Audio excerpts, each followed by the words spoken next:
Welcome to Kenzo Gaming. Today I will show you why Denmark is the weakest country out of all nations in Wargame Red Dragon. If you want to skip ahead and see the replay for a 4-on-4 game with Denmark on the blue 4 side with 4 players playing for Denmark, then click on the link in the video. Now please take into consideration that this video was made after DLC 1, DLC 2, but before DLC 3. This means that all countries have either been modernized with the release of the game, or they have been already modernized with the DLC 1. Namely, the DLC 1 has modernized East Germany, Poland and Czechoslovakia. This means that as of now all countries have been modernized except the Scandinavian countries. So me and my friends, we have decided that we want to play for the country which has the weakest units. So this the choice was obvious. It has to be a country from Scandinavian countries, as they have not been modernized yet. In Ireland battle, Denmark was already the weakest of these 3 countries. Why was that? Well, first of all, Sweden, even though they didn't have high armor-piercing tanks, they had very rapid-firing tanks, namely 15 rounds per minute. Then, on top of that, they had some very decent infantry. For example, Kustjägere, very strong special forces. Then there were also high AP power, high damage ATGMs, anti-tank ones, and of course very long range anti-air infantry units. On top of that, the combination of the other units which Swedes had made them a pretty decent force. Maybe not competitive, but still very strong. Then we have Norway. Norway is, I would say, the poorer brother of Sweden, because it has much less possibilities. However, it excels with a couple units. Already in an Ireland battle it excelled with, for example, the Noah, which is the counterpart of Book and 1. In Ireland battle it was the only blue 4 unit which had 4,550 meters range against planes. In Red Dragon, obviously, it's not so prestigious anymore, as there are some units which have same range and also great range against helicopters. On top of that, Norway had also a nice bomber, namely the Fighting Falcon, which has 2 1-ton bombs, and a couple other units also made Norway pretty decent opponent. And then we have Denmark. So what is Denmark? Denmark is pretty much Norway without all the good units.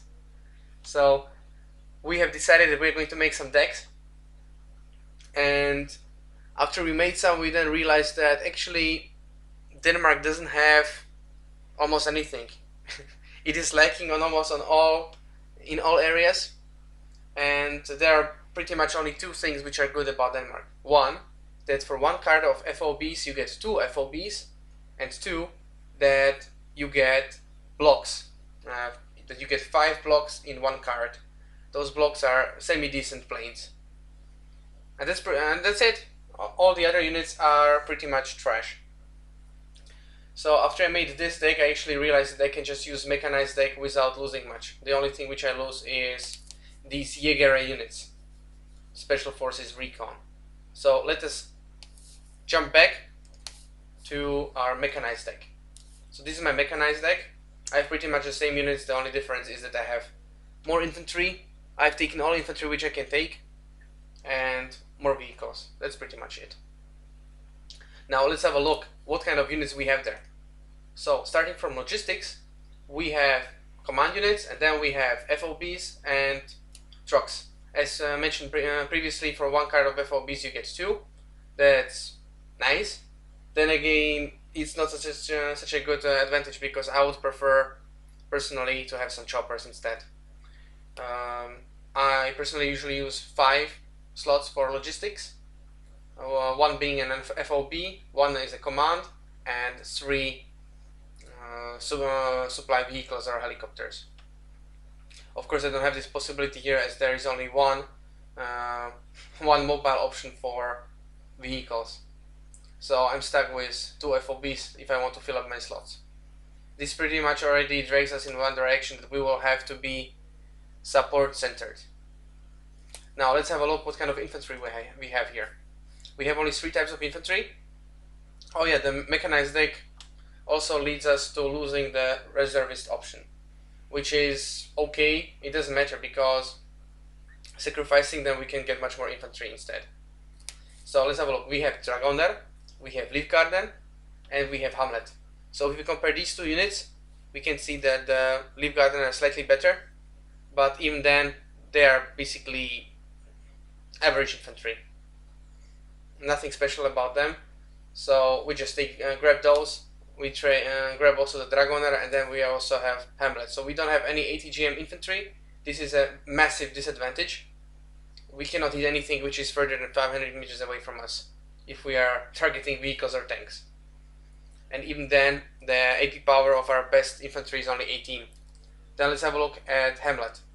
Hamlet has a very horrible range, horrible accuracy, and horrible high explosive power. And these kind of Hamlets, even in groups of 4s, they even struggle to take down Mi-8 helicopters, which have regular 2100 meter range rockets. It even happened to me before that when I was trying to take out Mi-8 with Hamlets, while my Hamlets were hiding inside the forest, the Mi-8 actually managed to fire back and kill them all. So let's go over to support. So in the infantry section we are at a pretty serious disadvantage. Support section, we have here only one type of anti-air infantry, anti-air unit, and this is the Hawk. As you can see, the Hawk is again not especially good. The range against helicopters is lacking. The range against airplanes is nothing special. The accuracy is horrible at 40% and only 3 missiles. The only good thing is that we can spam it, but that's hardly a counter. It doesn't balance out the disadvantage which we have here. This also means that we are pretty much stuck with only 2 units. We have only Hamlet and Hawk to defend against planes and helicopters. This is a massive disadvantage. Now, regarding my mortars, if we look at them, the range is only 4,900 instead of 7,700 meters, which most mortars have, and the high explosive power is only 3. So we can pretty much give up on this one. Then we have a horrible artillery here. I don't understand why would anyone want to take it. No one ever does. And then we also have a normal artillery. So we take the normal artillery and the horrible anti-air unit. This is our support. So again, support is also horrible. Let's have a look at our tanks. Our top tank costs only 45. This kind of tank even struggles against medium tanks. So our only option is to take 4 of those horrible tanks. Now let's have a look at our recon. Recon seems already better because here is not much which we need. But then again, even the helicopter, we don't have any exceptional helicopter here. We don't have any other exceptional unit here either. So we are stuck with a very good, relatively, helicopter. And then we can take some other recon units. We can do this, we can take 4 recons because there is actually not much which else we can take. Now let's have a look at vehicles. In vehicles, for me, most important is that I can have TOW 2, and having autocannon is also pretty nice. So vehicle area is the only area which I believe is fine. Now let's have a look at helicopters. Our only helicopter which we can take is a TOW Defender with a crappy TOW. It doesn't kill anything. The only thing we can kill with it is maybe APC side shots on tanks. Even those would not one kill tanks, so they would not one shot tanks either. But the only hope is to spam the enemy and hope that there are no Tunguskas around or anything like that. Now let's have a look at our air. Now the only thing where Denmark shines is that they have 5 of these blocks. They have only 2 long-range missiles, or medium-range missiles, 7,000 meters. So if you have 4 of these, it's pretty nice, and actually they are able to take down enemy jets. So if you take a card, if you are able to spawn 5 of these planes, costing you 600, this is basically only 1 card, and you can pretty much take down 2 cards of enemy fighters with this. Then we have Draken. They have good armor piercing value, but the accuracy is horrible. So again, you have to rely on spamming them. And we get 2 cards of them, so I have 10 of these dragons. This is pretty much our only weapon which we have against tanks, besides Tow 2. Against decent opponents, Tow 2 are not going to achieve much either, anyway. And now we have also some bombers here. Now I could take the block, I could take the napalm bomber, depends on the preference. And that's pretty much it. We don't have much here to do. So our only strategy is to spam a lot of infantry, use spams of Draken when we see some considerable sized tank force, and then of course we have to rely on our FOBs and artillery to slow down enemy approach. I think this pretty much sums up the disadvantages of Denmark. It makes the game very hard, even against not as good players. This is a deck which you cannot even consider it. Obviously, you cannot consider it competitive, but you cannot even consider it playable. So use it at your own caution, or how would you say it? Basically, you cannot expect to win a game with this. So it's more for the lols. So I think this is all. It sums up, and click in the link if you want to see the replays. We have a couple of replays of 4-on-4 where our side is playing for Denmark, and you will see how we are struggling, how we are fighting. We're playing total destruction games, and you will see what results we can achieve.